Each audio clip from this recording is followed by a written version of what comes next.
ఎడమ పక్క ఒక బీసీ నాయకుడు అయితే మరో బీసీ నాయకుడు ఏవి సుబ్బారెడ్డి, ఇంకొక ఆయన సజ్జల రామకృష్ణారెడ్డి, ఇంకొక ఆయన పెద్దిరెడ్డి.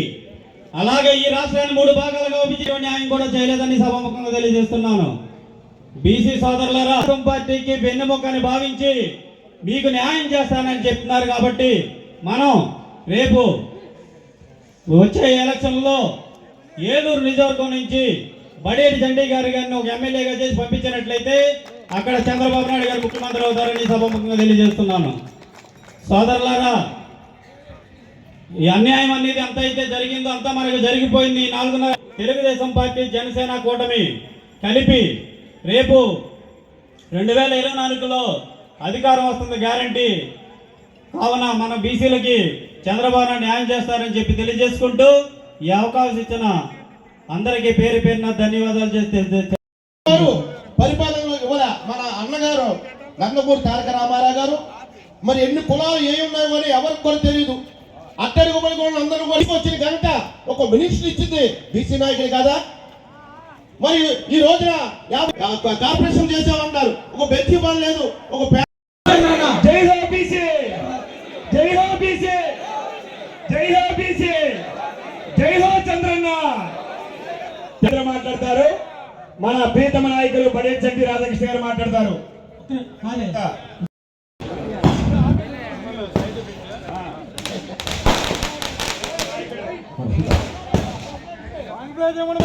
ఎక్కువసేపు మాట్లాడిన అందరికి, ఎందుకంటే చాలా మంది అందుకని సీరియల్ లేదు. ఆడవాళ్ళందరికీ టీవీ సీరియల్ టైం అయిపోయినట్టుంది. 2 నిమిషాలు మాట్లాడతాను అందరికీ.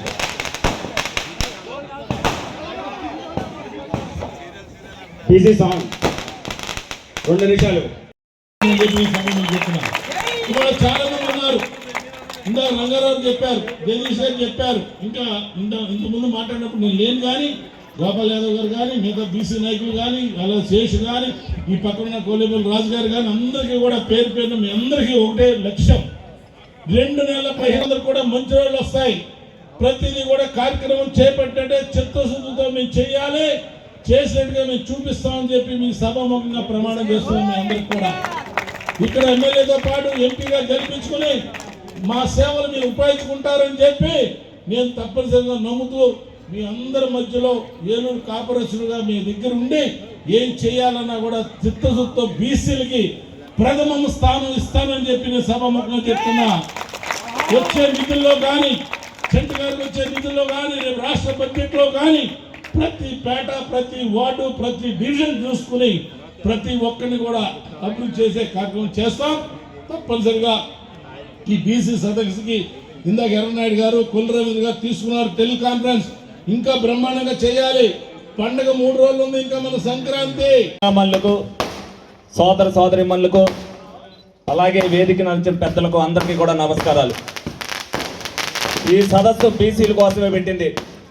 ఎందుకనంటే ఏదైతే బీసీల కోసం పెట్టారో, ఇది వరకు తెలుగుదేశం పార్టీలో 30 పథకాలు రద్దు చేసింది ఇప్పుడు వైసీపీ ప్రభుత్వం.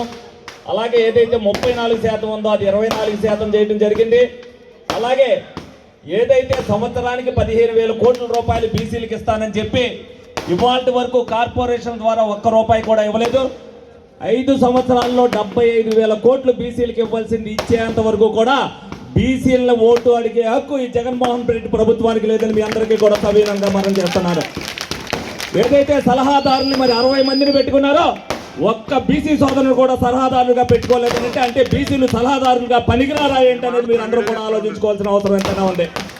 అదే 10 ఎకరాలు బీసీకి జ్యోతిరావు పూలేకి మనం కేటాయిస్తే ఈ రోజున జగన్మోహన్ రెడ్డి ప్రభుత్వం వచ్చిన తర్వాత 10 ఎకరాల పొలాన్ని కూడా క్యాన్సిల్ చేసింది ఎవరైనా అంటే మరి జగన్మోహన్ రెడ్డి ప్రభుత్వమే. మరి అలాగే బీసీ సోదరుల్ని 30 మందిని హత్య చేసిన ప్రభుత్వం ఏదన్నా ఉంది అంటే ఇది జగన్మోహన్ రెడ్డి ప్రభుత్వమే. మరి ఇక్కడ ఒక ఎమ్మెల్యే ఉన్నాడు, ఈ ప్రజాప్రతినిధి కులాలకి స్థలాలు కేటాయిస్తూ కళ్యాణ మండపాలు కడతానని చెప్పి బీసీ సోదరులందరినీ కూడా అడుగుతున్నారు. ఎవడబ్బా సమ్మానిస్తాడు? ఎమ్మెల్యే గ్రాంట్ కానీ, ఎంపీ గ్రాంట్ కానీ ఎవరో మనం ఎన్నుకుంటే వచ్చిన గ్రాంటే తప్పితే అది ఆయన జేబుల్లో ఏం చేస్తున్నాడు అనేది మీరు అందరూ కూడా తెలుసుకోవాలి. మళ్ళీ కబడ్డీ నాటకాలు ఆడుతూ 4.5 సంవత్సరాలు పోయిన తర్వాత బీసీ సోదరులందరినీ అడ్డం పెట్టుకొని ఓట్లు సాధించాలని చూసే వాళ్ళకి గుణపాఠం చెప్పాలని మీ అందరినీ కూడా కోరుకుంటున్నా సవినయంగా. ఎందుకనంటే ప్రతి కులానికి కూడా 4.5 సంవత్సరాలు ఏం చేశాడు? 4.5 సంవత్సరాలు అయిన తర్వాత కొప్పెంలోకని, తూర్పు కాపులకని చెప్పి, కాపులకని చెప్పి, పద్మశాలీలకని చెప్పి ఇప్పుడు స్థలాలు కేటాయించు, ఎమ్మెల్యే గ్రాంట్ నిధులు ఇస్తాను, ఎంపీ గ్రాంట్ నిధులు ఇస్తాను. ఎవడబ్బా సొమ్మనిస్తాడు? మీరందరూ ఎన్నుకుంటే ఈ సొమ్ము వచ్చింది తప్పితే వాళ్ళ జేబుల్లో ఇచ్చే సొమ్ము కాదని మీరు అందరూ కూడా సవినయంగా తెలుసుకోవాల్సిన అవసరం ఎంతైనా ఉంది. 4.5 సంవత్సరాల్లో ఏ రోజున కూడా బీసీల గురించి పట్టించుకోని నాయకుడు ఈ రోజున మనకు అవసరం అనేది మీరు అందరూ కూడా తెలుసుకోవాల్సిన అవసరం ఎంతైనా ఉంది. తెలుగుదేశం పార్టీ అంటే బీసీలకి అడ్డ. అలాగే బీసీలు అంటే బ్యాక్వర్డ్ క్యాస్ట్ కాదు, బ్యాక్ బోన్ ఆఫ్ తెలుగుదేశం అనేది మీరు అందరూ కూడా తెలుసుకోవాల్సిన అవసరం ఎంతైనా ఉంది. తప్పనిసరిగా ప్రతి బీసీ సోదరుడు రేపు రాబోయే రోజుల్లో 100 మంది బీసీ సోదరులతో తెలుగుదేశం పార్టీకి ఓటేయించవలసిన అవసరం మీ అందరి మీద కూడా ఉంది. తప్పనిసరిగా ఆ విధంగా మీరు ఏదైతే చేయూతన బీసీ సోదరులకు చేయూతన తెలుగుదేశం పార్టీ ఇచ్చిందో అదే చేయూతనే తెలుగుదేశం పార్టీకి ఇచ్చి 40 సంవత్సరాల చరిత్రనే మళ్ళీ తిరగ రావాల్సిన అవసరం మీ మీద అంతా అలాగే ఉంది. అలాగే ఏలూరు కొత్తపేట బీసీలకి అడ్డ. ఇక్కడి నుంచి అత్యధిక మెజారిటీని తెలుగుదేశం పార్టీకి ఇవ్వాల్సిన బాధ్యత మీ అందరి మీద కూడా ఉంది. ఈ మెజారిటీలోనే బీసీ సోదరులు తెలుగుదేశం పార్టీ పక్కన ఉన్నారని నిరూపించవలసిన బాధ్యత మీ అందరి మీద ఉందని సవినయంగా కోరుకుంటూ జైఓ బీసీ సదస్సును ఇంత జయప్రదం చేసిన బీసీ నాయకులందరికీ, ఏలూరు బీసీ నాయకులందరికీ సవినయంగా ఈ సభా ద్వారం ద్వారా అందరికీ కూడా ధన్యవాదాలు తెలుపుకుంటూ విరమించుకుంటున్నాను. జై హో బీసీ.